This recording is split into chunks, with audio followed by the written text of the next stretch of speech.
today I'm going to show you how to make a tulip made out of paper. We're going to start with some double-sided crepe paper. And this, if you can see, it's a pink on one side and a peach on the other, so that it'll add variation to the tulip and add a little dimension. It'll seem more realistic. We're going to start by creating the template. And since I'll need 5 or 6 petals, I will fold it 4 times. So I'm going to cut. So I started making paper flowers about 5 years ago. I had lived for a summer in Denmark. I was studying, and I came back to Washington, D.C., where I was going to graduate school. And I was asked by the Danish embassy to do their Christmas party. And we decided to make lots of paper flowers, and that's how this all got started. So now you have your template, your petals, and you're gonna carefully, each one, it's called fluting. And with your hands, you're gonna go in and out like that, just very carefully, because crepe paper is very tender. So you have to be very careful. And then I'm gonna take this and I'm gonna round it out with your thumbs and your forefingers. Again, very carefully. This will shape the tulip so that it creates that nice organic feel. And you're going to do that to each one. So after graduating in interior design, I got married, and we did paper flowers at the wedding. So there would be a huge centerpiece like this big of a poppy on each table. And the wedding got some attention on blogs and publications and things.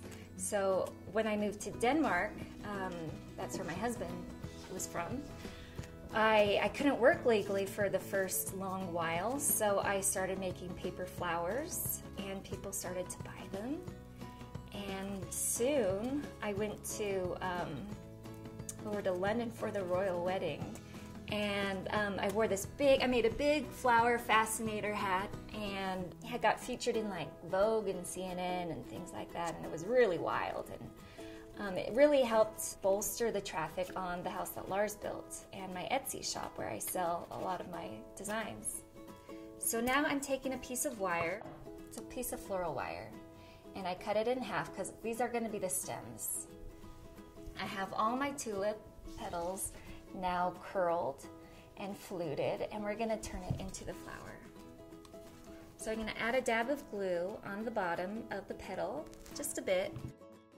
You will want to just carefully hold it like that, and it creates a lacrosse paddle. And then you'll take your next one, do the same, add just a bit of glue at the bottom, and then you're going to carefully wrap it around that first one and hold it. So now you have tulip. I like to make a tulip that's a little more organic versus one of those straight up Holland tulips that looks perfect. I like the more imperfect ones. I work with paper because I'm still continually surprised that you can make 3D objects out of paper. This, I'm just continually surprised. To me, flowers are like the greatest manifestation that God is real and that He loves us, because He made something so beautiful and so varied and so perfect. You get to see so many masterpieces. And then I love to create them, to play a little hand in creating something that would be worth looking at. So here's what I have, and now what I'm going to do is add on the stem. Actually, first I'm going to create the leaves.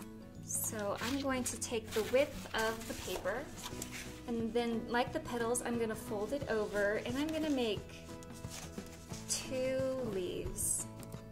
And so now we have this shape, and I'm going to give it a little bit more shape, again with that curling technique with the thumbs and the fingers. So I like to bring it apart at the top and then more at the bottom, so it gives it more of an organic shape. You can do this at the end too. And then to create the stem, I'm going to take my paper again, and I'm going to just cut right through the whole thing, about an inch, or about a half an inch, or 3/4 of an inch. So now I have this long piece, and I'm just going to carefully give it a good squeeze. This will help elongate the paper so you'll get more bang out of your buck. And also, you're going to be squeezing it anyway as you go down the stem. So add some glue onto the end. And then at the top, you're going to carefully wind it. And then squeeze it with your thumbs and pull it down with the other hand. That's the technique I found to work the best for me. You want a really tight squeeze. So notice I'm twisting with my right hand and then pulling down with my left. And I'll add in the leaves more towards the bottom because they're so long, I don't want them to be up here. But maybe we can add it in right now. So I'll add some glue in at the bottom of the leaf. And then add it into where I'm wrapping. And then just keep on wrapping. And then I'm going to add in the second leaf. Same process, add in the glue at the bottom. A little dab. And then keep on wrapping really tightly. So you've gotten to the end, and now you cut it off. I like to cut it off at pretty much parallel with the end of the stem. And then I add some glue, and you most likely won't see this end, so you don't have to be very careful. There you go. Now is the styling part. And the styling is what will make the flower seem very natural. So you're going to take your your leaves, and I'm going to bring it out like so. Bring this one out like so. And I'm going to curl it back.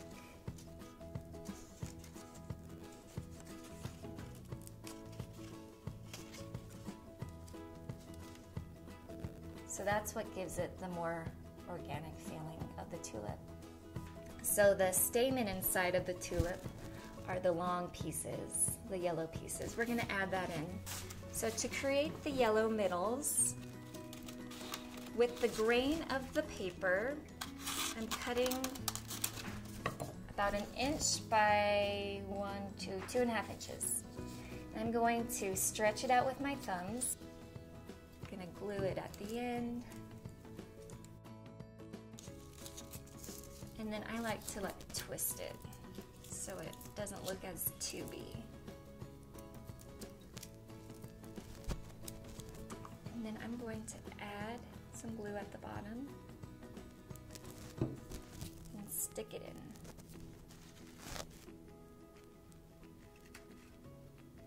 You're going to have to hold it in place.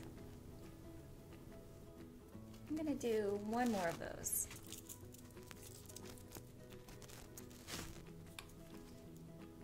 Glue at the bottom and stick it in. And to make it look even more wild and organic, you can even pull the petals down a bit. That's the tulip I like, but again, it's up to you, whatever you want to do. So now we have made a tulip.